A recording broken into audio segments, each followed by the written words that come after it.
Hi there and welcome back to my channel. My name is Marianne, I'm an artist and educator, and in this video I'll be showing you how to create a realistic landscape painting using only 4 colors. With just a few carefully chosen pigments, you can unlock surprising depth, harmony, and realism. So let's dive in and get started. When you choose to use a limited palette, every color choice you make matters, so the first thing we're going to do is run a quick test. To set this up, I'm going to go ahead and grab my color mixing book and flip to the next available spread. This sketchbook has watercolor paper, which you can use to test both acrylic and oil paints. Since we're using oil, I sealed both pages with some clear gesso after adding the tape for the chart. We'll start by adding in a color wheel, and since I don't know if one will be enough or if I'll need to test out 2, I'll put this one to the side and leave some room to the right. Then I'm going to split it into 12 equal parts, or every 30 degrees, before adding in smaller circles with a compass. For this wheel, I'll be testing out quinacridone violet, cadmium yellow deep, and ultramarine blue. Later in the video, when I'm actually painting, I'll explain why I chose these colors specifically, and I've also added timestamps below in the description if you want to jump ahead. But for now, let's start by simply observing how these colors behave by mixing them into each other, then adding white to make tints, and combining all 3 colors plus white to make a gray. Now we have a sense of how the color scheme of the painting might look. I loved the mix of the colors I was seeing, but I decided to run a second test with cadmium yellow medium just to be 100% sure. Seeing the 2 side by side, I knew the cadmium yellow deep was the winner, but I'm still glad I double checked. Then it's time for a quick color study where you play around with your chosen colors to make sure that they'll work on your subject and to practice some of your tougher color mixes.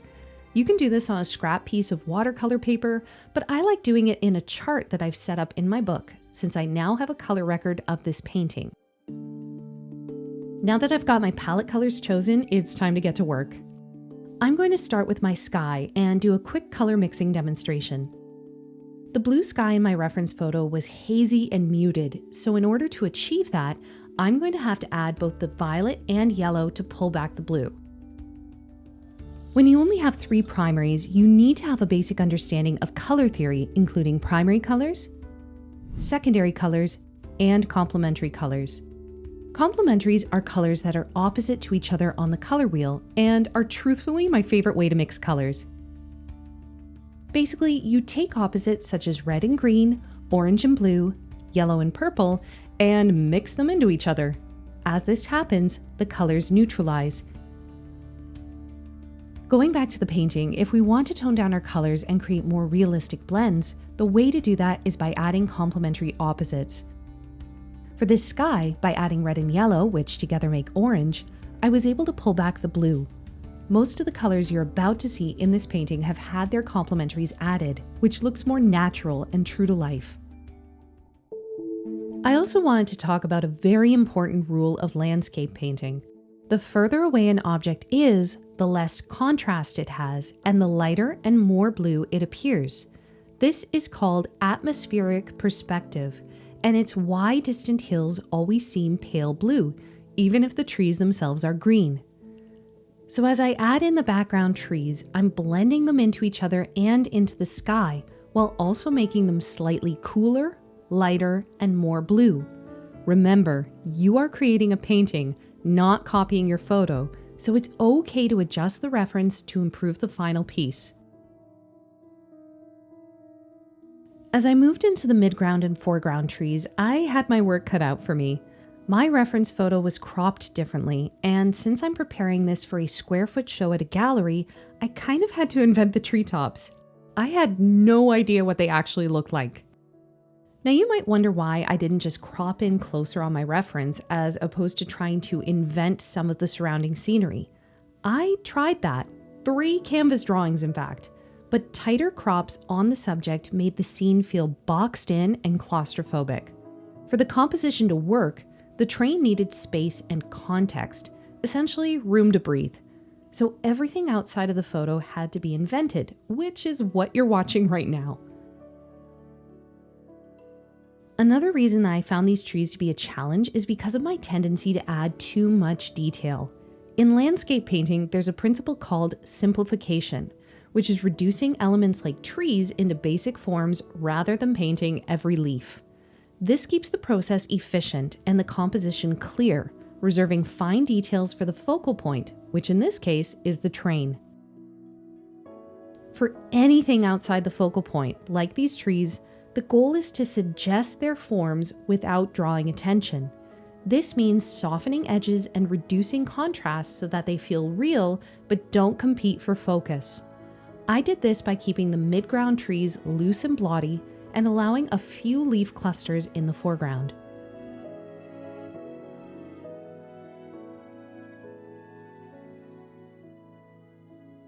Before we work on the train, I'm going to go ahead and block in the foreground using large patches of color.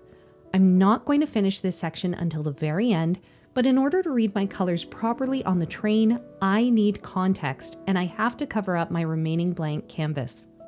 By the way, if you're finding this video useful, I have written 2 ebooks on both acrylic and oil painting that you can download for free in the description below. Now let's talk about limited palettes while we work on the train itself. First, let's talk about why I chose a limited palette. The biggest reason is color harmony, when all of the colors in a painting feel like they belong together. Using just 3 primaries means that every color in this painting shares something in common.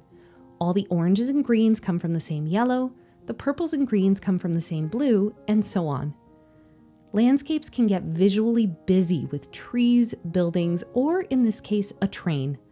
A limited palette helps tie everything together, creating a consistent lighting and mood, even in a complex scene. That brings me to why I chose these 3 specific colors. When selecting colors for a limited palette, the first thing to ask is, what's the focal point of my painting?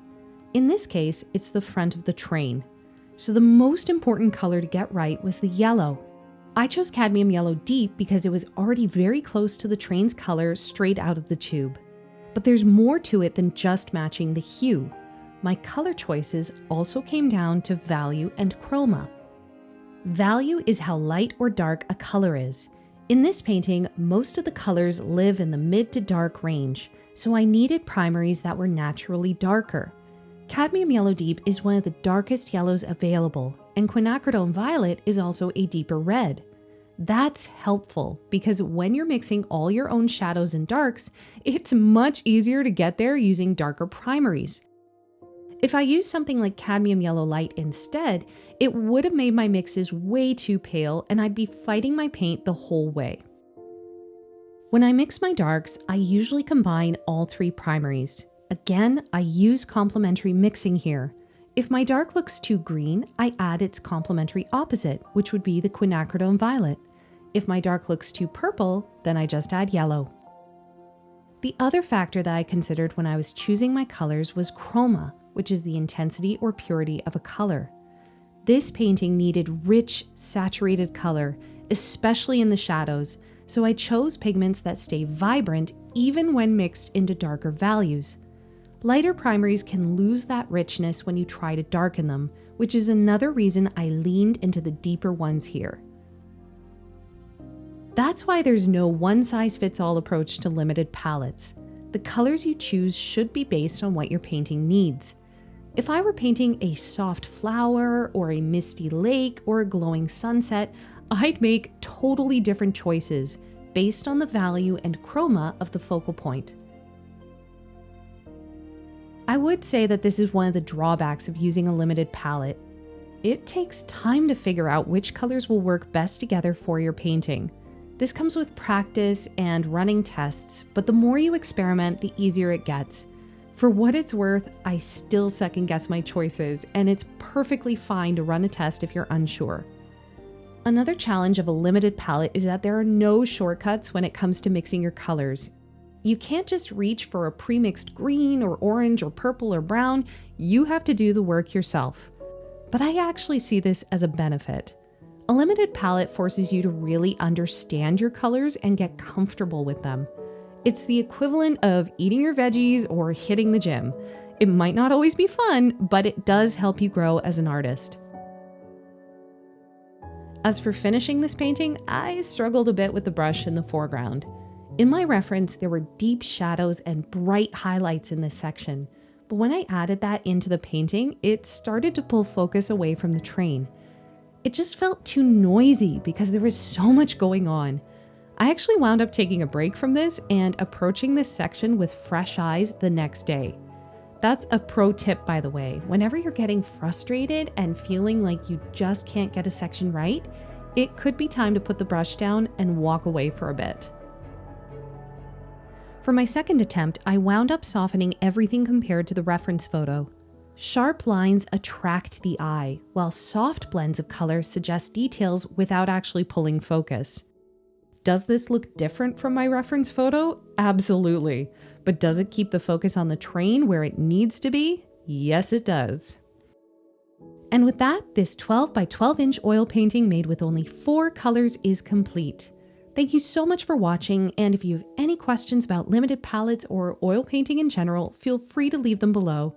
Don't forget to download your free ebook, and happy painting!